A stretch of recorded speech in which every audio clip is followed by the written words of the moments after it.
전원주택을 계획하고 계신 분이시라면 토지 관련 정보나 건축 관련 정보를 조회해 볼 수 있는 토지 이용 규제 정보 서비스에 대해서 알아보겠습니다. 토지를 예전부터 가지고 계셨던 분들도 계시고요. 아니면 새로운 토지를 알아보고 계신 분들도 계실 거예요. 그리고 부동산에서 이 토지 괜찮습니다 하고 알려주는 곳들도 있겠죠. 이럴 때 우리가 좀 더 구체적인 내용을 찾아보기 위해서 토지 이용 계획 확인원 열람을 시도하게 됩니다. 검색하는 방법은 네이버나 다음 어떤 인터넷을 사용하시는 분이라도 상관은 없습니다. 네이버 검색창에 토지, 토지를 눌렀는데도 밑에 보시면 토지 이용 규제 정보 시스템이 나와 있습니다. 토지 이용 규제 정보 시스템을 클릭해 보겠습니다. 그러면 토지 이용 규제 정보 서비스 인터넷 사이트가 검색이 됩니다. 인터넷 주소 검색 사이트를 클릭을 해 주시면 국토교통부에서 운영하고 있는 토지 이용 규제 정보 서비스 인터넷 창이 뜨게 됩니다. 이때 토지 이용 계획에 토지 이용 계획 열람을 클릭해 줍니다. 그런 다음 우리가 가지고 있는 토지라든지 아니면 주변에 괜찮다고 하는 토지, 알아보고자 하는 토지의 주소를 검색해 봅니다. 제가 임의적으로 먼저 검색을 해 볼게요. 저는 경기도, 요즘에 화성이 한참 뜨고 있다고 하시죠? 화성시 주소를 팔탄면 기천리 주소 번지수가 843-3번지 열람을 해보겠습니다.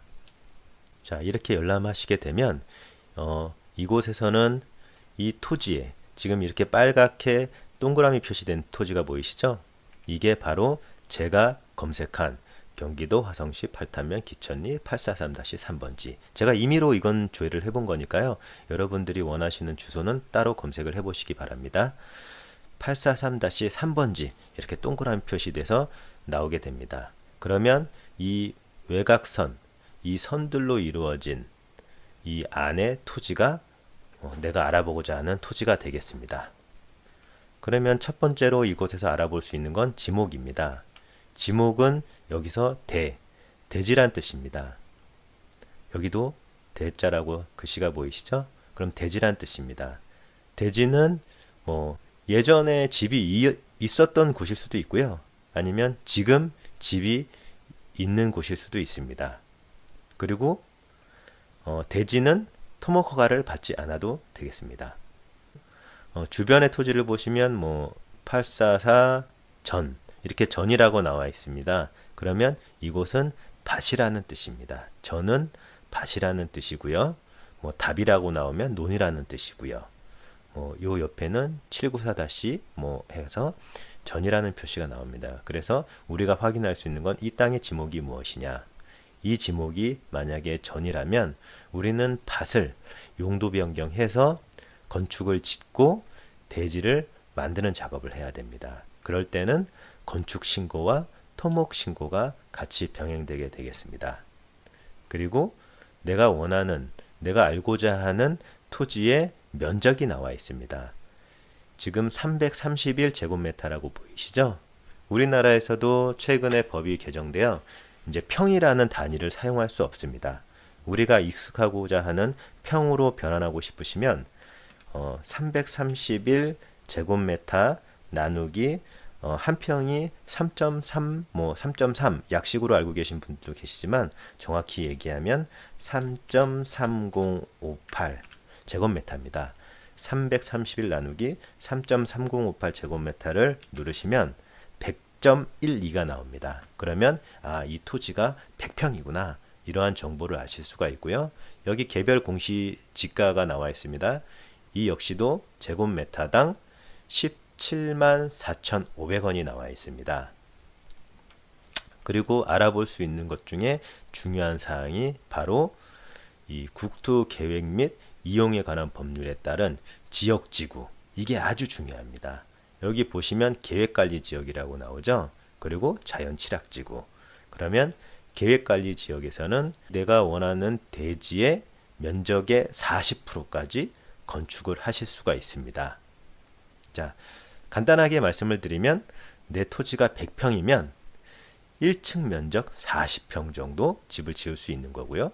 만약에 계획관리 지역이 아닌 뭐 생산관리 지역이다. 토지 면적의 20%만 시공을 할 수 있기 때문에 이제 20평이 시공이 가능하시겠죠. 뭐 내가 100평을 구입을 하는데 아니면 100평의 토지를 가지고 있는데 20평 정도 집을 지으실 분이라면 상관은 없으시겠죠. 하지만 가족 구성원이 많거나 집을 더 크게 짓고자 하시는 분들에게는 계획관리 지역이 아닌 뭐 보전관리 지역이라든지 자연녹지 지역은 20%밖에 안 되기 때문에 그 땅은 안 맞는다고 할 수 있겠습니다. 자, 간단하게 그 용도 지역별 그 건폐율 용적률을 설명을 드릴게요.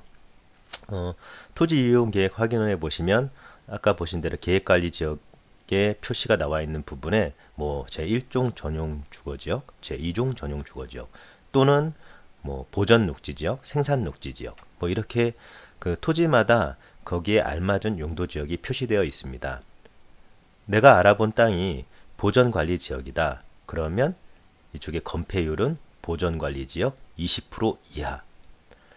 좀 전에 땅은 계획관리 지역이었죠. 계획관리 지역이었으니까 40% 이하. 그러면 100평일 때 계획관리 지역인 땅은 40%, 40평 정도의 1층 면적 기준으로 시공을 할 수 있고요. 그리고 생산관리 지역이다, 보전관리 지역이다. 그러면 20%니까 100평의 토지를 구입하신다면 20평 정도의 건축물을 지을 수 있습니다. 1층 20평 짓고 2층으로 10평 지으면 30평의 주택을 시공할 수 있습니다. 이 얘기는 20% 이하라는 건 건폐율, 건축물이 차지하는 면적이 토지의 20% 이하여야 된다기 때문에 예를 들어 100평의 토지에 20% 이하인 땅에는 20평 이하의 면적의 시공이 이루어져야 합니다. 20평 이하로 1층, 2층, 3층까지 시공하는 건 상관없으니까 뭐 1층 20평, 2층 10평, 3층 10평 또는 1층 20평, 2층 20평 그러면 40평의 주택을 짓게 되지만 20% 이하의 요건을 충족하기 때문에 그런 경우에는 이상이 없습니다. 곧 위에 항공사진으로 본다고 하면은 100평 안에 이게 100평이라고 보면은 내 땅은 20평 정도의 면적에 해당하는 부분이 건축물로 차지하고 있어야 된다는 뜻입니다. 자, 다음번에 건폐율이나 용적률에 대해서는 다시 알아보시기로 하시고요. 다시 이렇게 토지 이용 계획 확인원에서는 계획관리 지역, 뭐 건축물이 몇 평 정도 시공되는구나, 뭐 성장관리 권역이구나, 뭐 해서 이렇게 밑에 또 보시면 국토의 계획 및 이용에 관한 법률 이런 걸 눌러보시면 뭐 4층을 초과하는 모든 건축물은 여기 건축할 수 없다. 뭐 이런 식으로 또 자세한 내용이 나와 있으니까요. 이런 걸 보시고 참고하셔서 준비하시면 되겠습니다.